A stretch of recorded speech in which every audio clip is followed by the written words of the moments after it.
Devin Williams and Emmanuel Clase are out as closer. Let's discuss on Fantasy Baseball Today Express.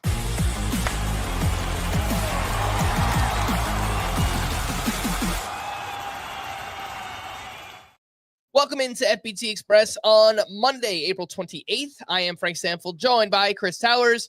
Lots of bullpens just getting flipped upside down here early on in the season, Chris. Devin Williams has been removed from the Yankees closer role, quote, for right now, and Luke Weaver will get a lot of the Yankees save chances moving forward. You know what that means. Luke Weaver. That's right. Shout out to Adam Azer.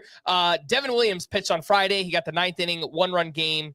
He was charged with 3 runs, a hit by pitch, 2 hits. So it has been obviously a really, really bad season for Devin Williams. Chris, what's your take on this whole situation right now? I think obviously we're holding Williams. Are you looking to add Luke Weaver? Yeah, I think Luke Weaver, I mean, we know he's a very good reliever who can handle the ninth inning. We saw that down the stretch and in the postseason last year, especially. I'm not like if he was just the closer the rest of the way, I think we'd probably rank Luke Weaver definitely as a top 10 closer and possibly a top 5 guy. And frankly, it's the same thing about Cade Smith on the Guardians that, you know, these teams have incredible setup guys. So there is a world in which Devin Williams just never figures it out and Luke Weaver runs the table the rest of the way. I think a much likelier outcome is Devin Williams is fine within a week or two, like Edwin Diaz last year, and ends up back in the closer role and is a top 5 closer from that point on. So my opinion of Devin Williams hasn't really changed. It's more, yeah, go add Luke Weaver if you need saves. It's just know that you might only get 2 or 3 saves out of him. Mm-hmm. And ideally, if there's any chance that you can handcuff these 2 relievers together, obviously that is something that you would want to do. If you've got Devin Williams, go out and add Luke Weaver, but you know, Weaver's already 60% rostered, so that might not be a possibility. Guardians manager Stephen Vogt said Emmanuel Clase will be used in lower leverage situations until he's, quote, back on track. Clase pitched the 8th inning on Saturday with Cade Smith picking up his 3rd save of the week. Cade Smith is 45% rostered. Chris, who would you rather add, I guess, short-term saves, Luke Weaver or Cade Smith? I think Cade Smith's the better pitcher. That's not a knock on Luke Weaver. Cade Smith just is one of the 5 best relievers in baseball, potentially. So I'm fine with Cade Smith being the priority here, but it doesn't. I think they're both probably just in this role for a week or 2, and then they're right back into their high leverage non-closing role. Will Vest might just be the Tigers closer now. He recorded the final 4 outs for his 3rd save in game 1 of their doubleheader on Saturday. Tommy Kahnle was available because he pitched in game 2 of their doubleheader. He pitched the 9th inning with a 4-run lead. Both of these guys have actually been really good this season. Vest getting more strikeouts so far. He's only 18% rostered. Chris, how do you feel about the Tigers bullpen right now? I think Will Vest is probably most likely to get the next save. But the problem with this is it might just be a mess all year because I don't think Will Vest or Tommy Kahnle is so dominant that they're going to run away with it. I think both of them are off to very good starts that are unlikely to quite sustain. And the fact that Will Vest seems to have taken over as the closer without Tommy Kahnle losing the job makes me think that there's a chance Tommy Kahnle could become the closer again without Will Vest losing the job. And it might just be a back and forth thing all season. So that's my concern. And it's enough to make Will Vest a priority, but not a huge priority. And the last one is the Pirates. David Bednar picked up the save Friday with Dennis Santana pitching in the 8th inning, and that did not take long for David Bednar to get back into that role. He's 36% rostered. Chris, how do you just rank all these names we spoke about? Bednar, Vest, Cade Smith, Luke Weaver, if you're in need of saves? I would go Bednar and then Smith, Weaver, and Vest. But I know Scott White on the full episode of the podcast had Vest at the top. So I'm totally open to that. Vest is on a better team. The thing for me is just it might go back and forth in Detroit.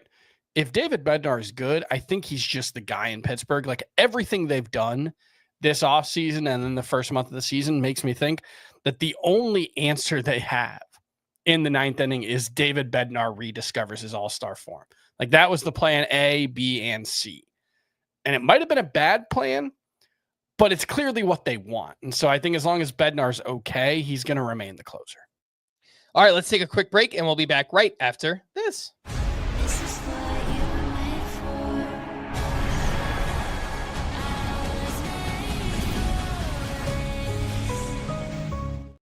Welcome back in FBT Express. Bullpens, not the only story from this weekend. We had some big injuries. The Mariners placed Logan Gilbert on the IL Saturday due to a right elbow flexor strain. It is a grade 1 strain. He won't throw for the next 2 weeks before being reevaluated. This is another reminder that no pitcher is safe because Logan Gilbert was arguably the safest pitcher entering this season. And then Tyler Glasnow, who is the complete opposite of a safe starting pitcher, left his start early on Sunday with right shoulder discomfort, and it sounds like he will also land on the IL. So we are looking for replacements. If you look at Scott's sleeper pitchers for this week, Reese Olson, Griffin Canning, Justin Verlander, Jose Soriano, Hayden Wesneski, Andrew Heaney, JP Sears, Tobias Myers, Matthew Boyd, and Chad Patrick. Other names that pitched well this weekend, Clark Schmidt, Jamison Tyone, Luis Severino, Michael Walker. Chris, do any of those names stand out? No, I don't think any of these guys are particularly good. Like Justin Verlander is still interesting. His swing strike rate has been up. His fastball has played well this season. Reese Olson has those 2 great breaking balls. I'm not convinced that the most recent start where he got strikeouts is going to just be him turning it around. His strikeout rates have always been lower than you would think for how good the changeup and slider whiff rates are. I don't really think any of these guys are particularly good, though, is the problem. Reese Olson probably the closest. Griffin Canning has a good 2-start week here, but for the most part, I'm not particularly excited about any of these guys, and I don't think any of them have real long-term upside. I will point out one name that you haven't. Did you mention Colin Ray? I did. I have him lower. Okay, for the Cubs, Colin Ray, just really good matchups coming up. He's got the Pirates this week, then Giants, Marlins, and either the White Sox or the Marlins again in his next 4 starts. I think he's a streamer, but it's hard to beat 4 matchups like that. And then there's some. Would you like some more like long-term interesting? Sure. Tony Gonsolin likely to come back from the IL this week, I think. He got to 80 pitches in his most recent start on his rehab assignment. He's coming back from Tommy John surgery and then a back injury this spring. His velocity's been back to where it was in 2022 when he was a really good pitcher. So Tony Gonsolin, someone that I do think should be more rostered than 28%, especially with Glasnow joining Blake Snell likely on the IL. There's going to be an opportunity for him. And Ryan Weathers made his rehab debut on Sunday, hit 99.1 miles per hour, struck out 6 in 3 innings at Class A. He's probably still a couple of weeks away.